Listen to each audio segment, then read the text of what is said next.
नमस्कार। आप सभी का स्वागत है। दुआ और प्रार्थना में याद करने के लिए आप सभी का बेहद शुक्रिया।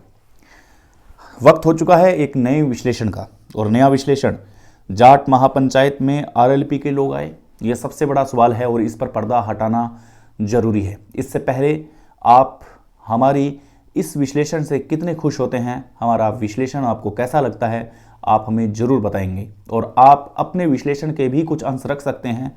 हम उन विश्लेषणों पर गौर करेंगे और आपकी कमेंट को डिस्प्ले पर भी रखेंगे। चलिए, कहा यह जा रहा है विपक्षी पार्टियों के द्वारा कि जाट महापंचायत में जो लोग एकत्रित हुए हैं, जो लोग आए थे, वो केवल और केवल आरएलपी के लोग थे। एक तरफ पूरा जाट समाज उन्हें अपना मुख्यमंत्री मानता है, जबकि उनके पास विधायक नहीं हैं और इस बार भी वो चुनाव में पटखनी खा चुके हैं, लेकिन फिर भी जाट समाज उन्हें अपना मुख्यमंत्री मानता है। तो क्या आरएलपी के लोग वहां जमा हुए? क्या आरएलपी के लोग वहां पर एकत्रित हुए? ये बात बेहद सोचने वाली बात है और ये बात सत्य में ही ये दर्शाती है कि हनुमान बेनीवाल के लिए आखिर कौन थे वो लोग जो महापंचायत में आए।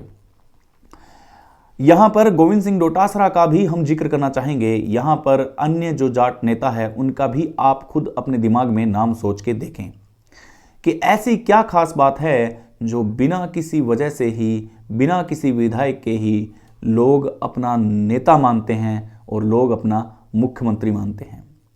पिछले चुनाव में जो चुनाव विधानसभा के हुए थे उसके अंदर वोट कम आए थे आरएलपी को, लेकिन इस बार चुनाव जीत करके भी आरएलपी पार्टी को, हार के भी माफ कीजिएगा, आरएलपी पार्टी को 15,000 वोट्स अतिरिक्त मिले हैं। और इन 15,000 वोट को ये कहा जा सकता है कि ये हनुमान बेनीवाल के प्रति प्यार था।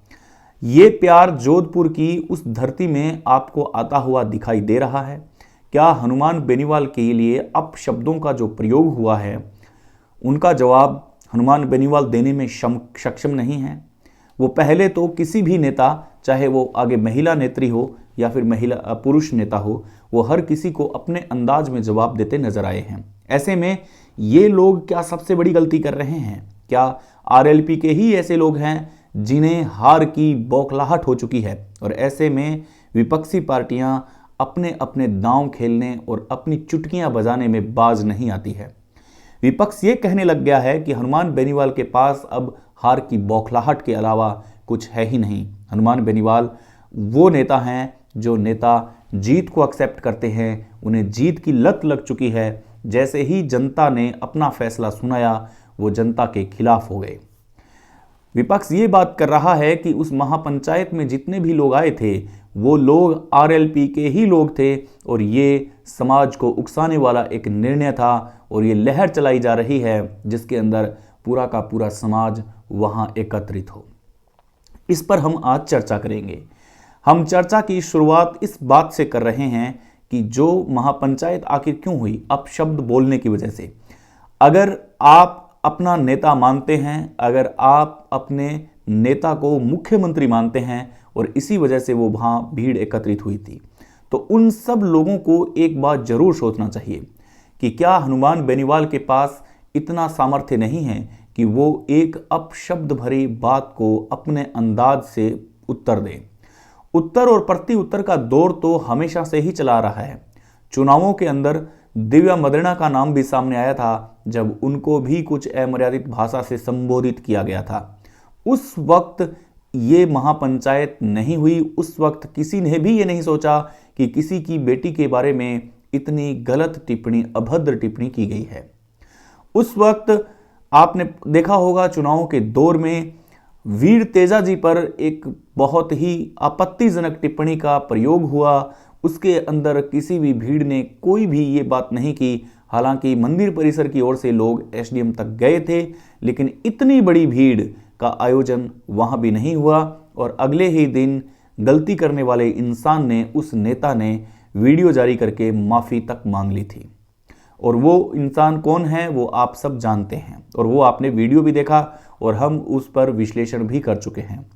ये भीड़ उस वक्त कहाँ थी जब चुनावों का दौर था, जब वीर तेजा जी को अपमानित किया गया था, वीर तेजा जी के लिए अपमान भरे शब्द बोले गए थे। हालांकि इसके बाद में ये बात जरूर कही गई थी कि मैंने ऐसे शब्दों का प्रयोग नहीं किया है। यहाँ पर दुर्ग सिंह राठौड़ की बात हो रही है। उन्होंने वीडियो भी जारी किया था और यह भी बोला था कि मैंने ऐसे शब्दों का प्रयोग नहीं किया है, अगर किया है तो मैं माफ़ी मांगता हूं, मेरा मकसद ऐसा नहीं था कि आपकी भावनाओं को ठेस पहुंचाऊं।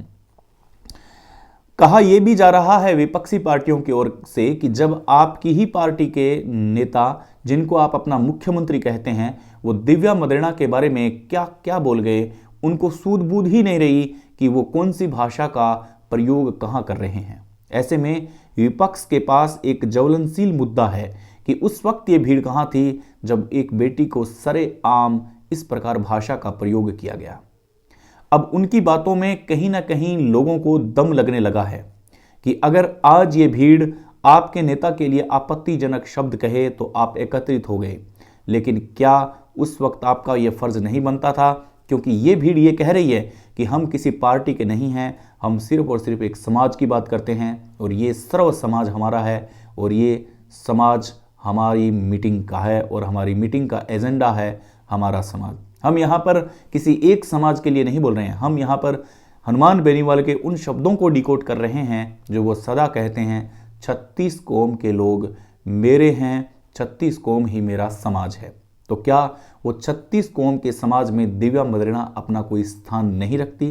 क्या वो महिला इस भारत की नहीं है? क्या उस महिला के पास नागरिकता नहीं है यहाँ की?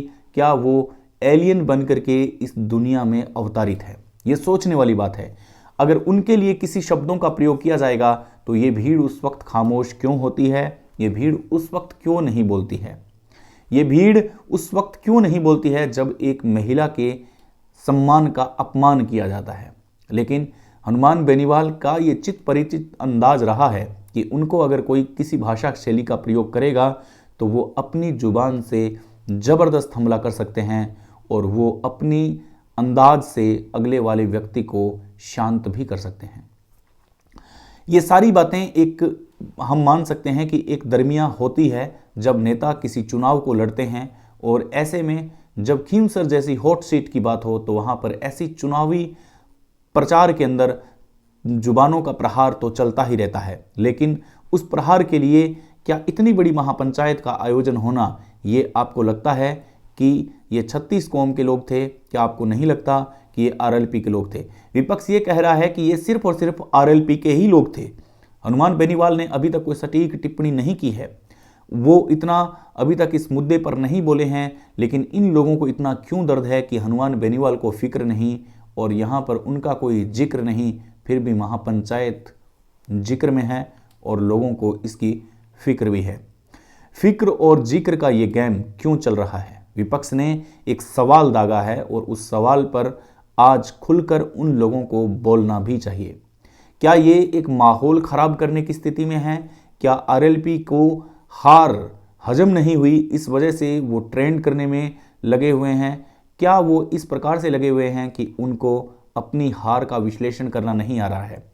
ये जनता के सम्मान में लिया गया फैसला नहीं है, क्योंकि अगर यहाँ पर चुनाव जीता जाता तो फिर किसी भी शब्द का प्रयोग हो, लेकिन ऐसी पंचायत का गठन शायद नहीं होता। लेकिन अगर ये हार मिली है तो आपके पास बेहद मुद्दे हैं। आपके पास अनीता हत्याकांड वाला एक मुद्दा है जिसके अंदर आप सीबीआई की मांग कर सकते हो। उस संदर्भ में आप इस महापंचायत का गठन कर सकते हो। शिक्षा एक बहुत बड़ा मुद्दा है, जल एक बहुत बड़ा मुद्दा है, जहाँ पर आप यहाँ पर अपने समाज की एक बैठक कर सकते हो और उसके अंदर हनुमान बेनीवाल को अगुवाई कर सकते हो। लेकिन यहाँ पर कहा यह जा रहा है कि नेताजी को तो पता ही नहीं है और नेताजी इस बात की कभी कोई फिक्र ही नहीं करते, कभी कोई इसका जिक्र ही नहीं करते। लेकिन इस भीड़ में जो एकत्रित लोग हैं वो आरएलपी के ही लोग हैं। ऐसे में जो लोग हैं वो ये देख के सोच रहे हैं कि ये आखिर अचानक ऐसा क्या हो गया, क्योंकि हनुमान बेनीवाल वो नेता है जो किसी भी भाषा का प्रयोग कर सकते हैं। ये उनकी बेबाकी और उनकी एक दमदार छवि के लिए जाना जाता है। तो वो किसी भी भाषा का चाहे प्रयोग कोई भी करे, लेकिन उसका सामने से उत्तर प्रत्युत्तर देने की क्षमता और योग्यता रखते हैं। लेकिन क्या आज हनुमान बेनीवाल के पास वो योग्यता, वो क्षमता खत्म हो चुकी है? क्या हनुमान बेनीवाल के पास अब वो क्षमता और योग्यता नहीं है कि वो अपने चित परिचित अंदाज में उस भाषा का प्रयोग जिसने किया है उसको अच्छे से यहाँ पर बतला सके, वापिस से जवाब दे सके।